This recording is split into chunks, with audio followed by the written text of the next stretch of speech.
On écoute Charles Leclerc.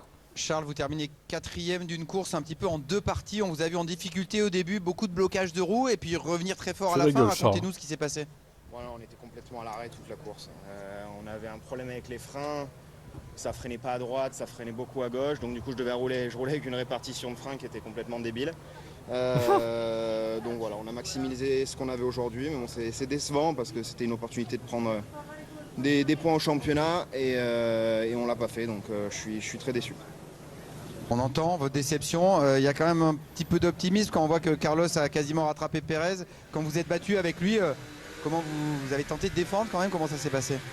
Oui, j'ai essayé de tenter de défendre, mais bon, très honnêtement, c'était assez compliqué parce que dès que je freinais, ça tournait à droite assez violemment. Donc j'ai essayé de faire ce que je pouvais. Après, voilà, c'était compliqué de rester en contrôle de la voiture. Donc les freins faisaient quelque chose de différent. À chaque fois, j'allais sur les freins. Bref, décevant. Bon, il y a ce problème, vous finissez quasiment à 40 secondes, Carlos lui à 25. Ça montre que Red Bull commence la saison avec une belle marge.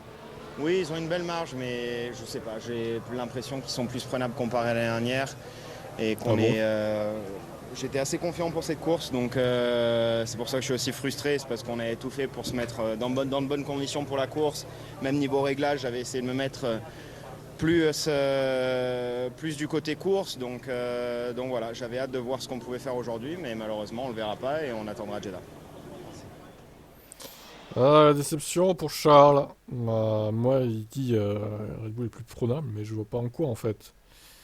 C'est juste que eux, ils ont mieux commencé 2024 qu'ils n'ont commencé 2023 chez Ferrari, mais bon, pour moi, on verra les autres courses, hein. Peut-être que ça va s'inverser les écarts, mais là, c'est mal parti quand même, hein. Je veux pas être pessimiste, mais bon.